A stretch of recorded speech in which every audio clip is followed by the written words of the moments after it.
Pucci's always been about glamour. I think that the glamour, the idea of glamour today is quite different. But I do still think that it's a very, very important part of the DNA of the house, and certainly what I do as well. Pucci is about a certain vibe, and it's about a certain type of girl. This last collection, there was a lot of black in it, but it was also because it's like I wanted to clean the palette a little bit and express something differently. Emilio Pucci himself actually did that a long time ago. He did an all black and white collection as well. So when I did it, I think that everybody kind of had a smile about it, because it was an inside secret that I inadvertently stumbled upon.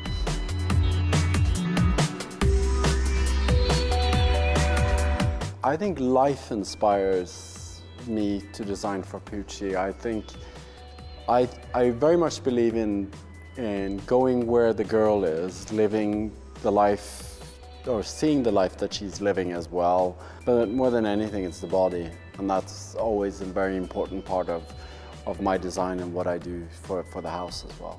It really felt right to do something that played with menswear this season. I wanted it. Afterwards, you always counterbalance whatever you do. You know, if there's like too many boxy shapes, then you want something more body conscious. It's difficult to say what is your favorite part of a collection. It's like, who's your favorite child? You know, you can't really answer it. Maybe you shouldn't either. But I think that the opening sequence of every show I do is really the essence of the collection, and as it was this time with those dresses.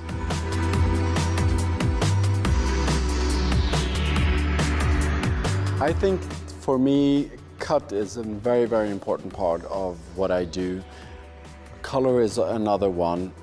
Fabric maybe a little bit less, only because I find it can distract from the cut and can distract from the color. I've certainly always loved color, and I've certainly always loved a woman that was very alive in her spirit as well. And I think that I've been fortunate enough that I've been able to work with designers that had a similar woman in mind, you know. And hopefully with that, we did something that was a little bit stronger, putting our forces together.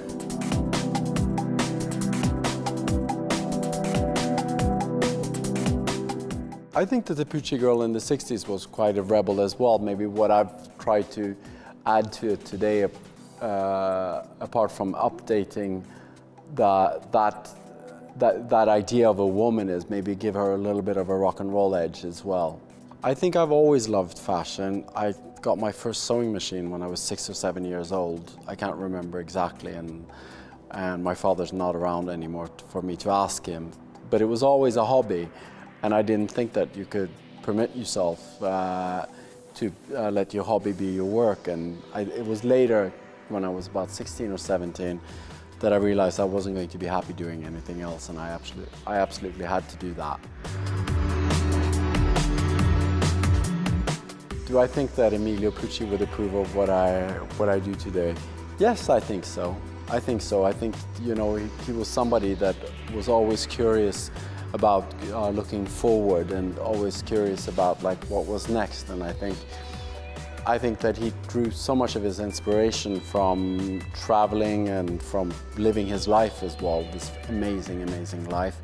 And so I hope he would approve of what I'm doing today. I can't think too much about that one.